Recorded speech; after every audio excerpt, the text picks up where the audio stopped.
Hi, folks. This is still a short.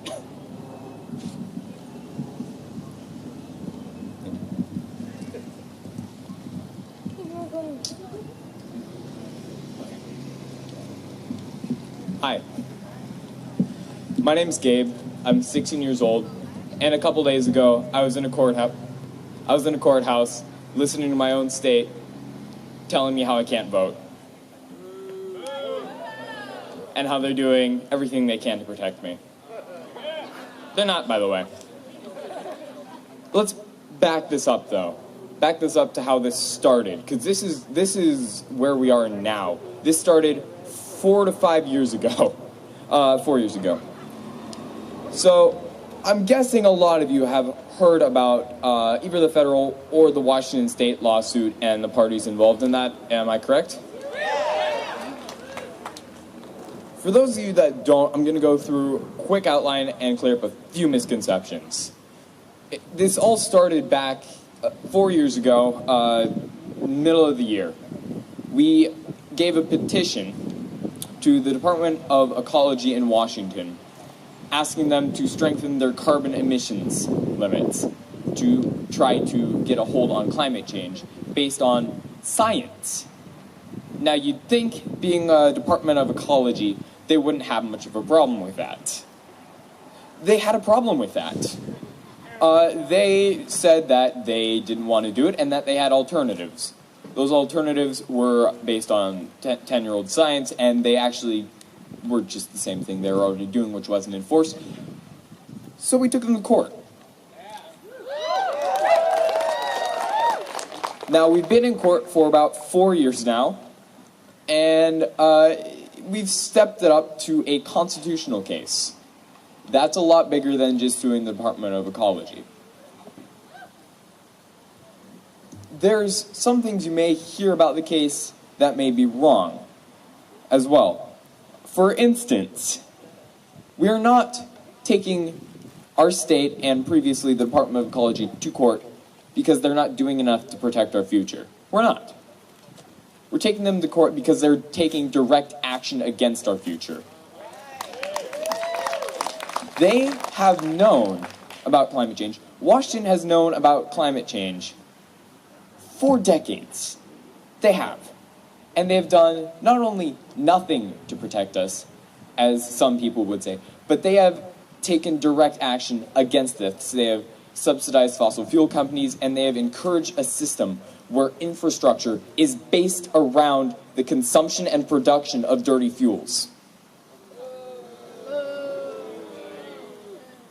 Washington State is only around the top 20th of the cleanest states, out of 50. We need to do more, and yet we're not.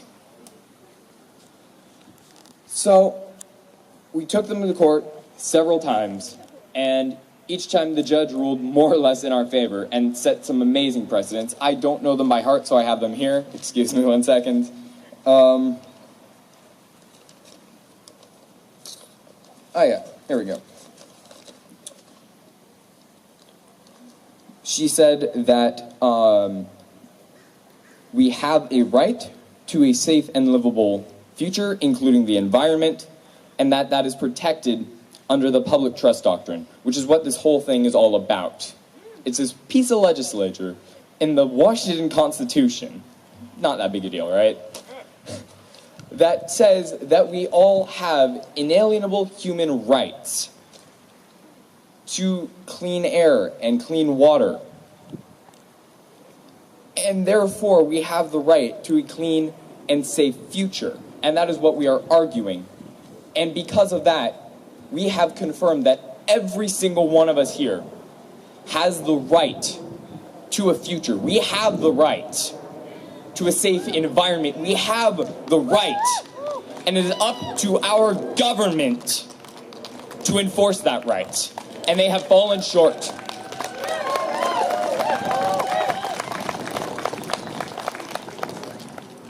We have set precedent. We have had so many things happen, and yet we have been fought every step of the way by our government and our green governor. And we have gotten it up to the point of a constitutional case against our state and our governor. That is huge. They made a motion to appeal. We'll see how that goes. We're not the first lawsuit by Our Children's Trust, but we are the first to argue in the specific way that we are, and we are the first to have repeatedly won. And as I believe Aji will soon say, we have a federal case going on for the entire country as well.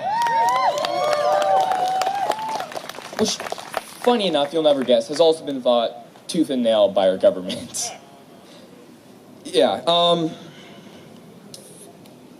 now, there's something wrong about that, isn't there?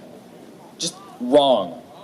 That our governments, our federal governments, our state governments, our city governments, are failing on such a high level, on such basic constitutional rights as being able to breathe. And that they are arguing in court that they shouldn't have to. There's something wrong when the youth who have had to stand up to so much, through so much, are having to go through their government to get something done, through the judiciary branch, to make sure that the legislative and executive branch actually do their jobs. But we're doing it. If this is something we have to do, then this is something we have to do. We are fighting for you. We have set precedent for you. And yet it is still up to all of us to do this, what we're doing right here. And I'd like to thank every single one of you for coming out today. You didn't have to, but you did. And in a way, you do have to. Because no one else is going to. The government isn't going to protect us, so it's up to us to take action, to go in the streets, to organize events around the people who are going to have to grow up not being able to breathe because of smog, not being able to swim because of pollution, having to live in constant fear of floods and droughts. And forest fires, thank you. This is why we're doing this. And this is why you're doing this. And I would like to say, right now, thank you.